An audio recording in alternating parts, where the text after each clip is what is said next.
पाप का प्रायश्चित। तेनालीराम ने जिस कुत्त की दुम सीधी कर दी थी, वह बेचारा कमजोरी की वजह से 1-2 दिन में मर गया। उसके बाद अचानक तेनालीराम को जोरों का बुखार आ गया। एक पंडित ने घोषणा कर दी कि तेनालीराम को अपने पाप का प्रायश्चित करना पड़ेगा, नहीं तो उन्हें इस रोग से छुटकारा नहीं मिल पाएगा। तेनालीराम ने पंडित से इस पूजा में आने वाले खर्च के बारे में पूछा। पंडित जी ने उन्हें 100 स्वर्ण मुद्राओं का खर्च बताया। लेकिन इतनी स्वर्ण मुद्राएं मैं कहाँ से लाऊंगा? तेनालीराम ने पंडित जी से पूछा। पंडित जी ने कहा, तुम्हारे पास जो घोड़ा है उसे बेचने से जो रकम मिले वह तुम मुझे दे देना। तेनालीराम ने शर्त स्वीकार कर ली। पंडित जी ने पूजा पाठ करके तेनालीराम के ठीक होने की प्रार्थना की।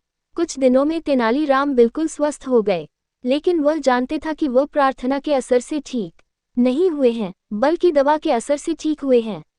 तेनालीराम पंडित जी को साथ लेकर बाजार गए।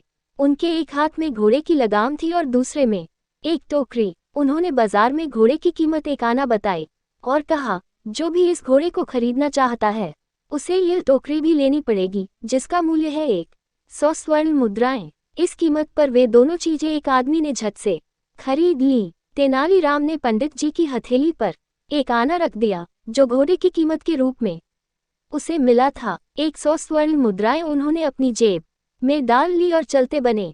पंडित जी कभी अपनी हथेली पर पड़े सिक्के को तो कभी जाते हुए तेनालीराम को देख रहे थे।